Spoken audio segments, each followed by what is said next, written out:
2 жыл бұрын мен Роза Рымбаевамен сұхбат жаздым. 2 жыл бұрын ба? 2 жыл бұрын, Мен жақында жазды деп ойладым. Жоқ, 2 жыл бұрын Роза Қуанышқызы маған айтты, мен 70-ке шейін сахнада ән айтып жүремін, содан кейін зейнетке шығамын деді. Ал сіз ше?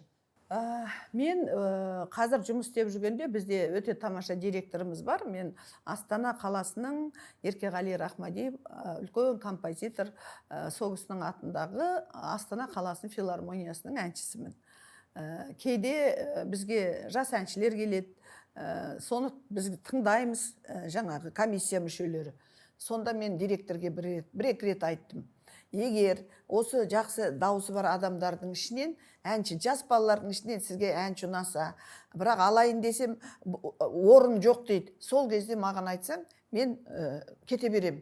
Мен шын жүрегім мен жас әншіге беруге дайынмын деймін. Сонда маған біздің Ерлан Дәкенов мырзаның айтқаны, Майра апай, ондай сөз айтпаңыз.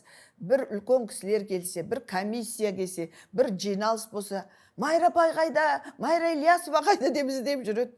Кейінгі кезде мен жалғыз емеспін. Мен іздегенде Димаштың мамасы бізде жұмыс істейді, Светлана ханым. Сол Света екеумізді іздейді. Өйткені жастардың ішінде де біз сияқты аздап шашы ағарған, байсалды, жастарға үлгі болатын адам керек шығар. Сондықтан мен әрқашанда кетуге дайынмын. Өйткені дайынсыз, бірақ кетпейсіз. Жоқ, мен қазір өзімді жақсы сезінем. Енді осы 70 жасымды өткізіп алайын. Содан кейін Мен қазір 16 ән айтам.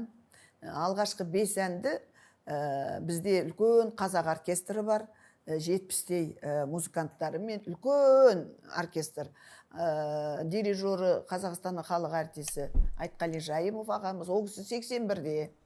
Сол кісімен айтам, сонда 5 ән өте ауыр әндерді айтам мен.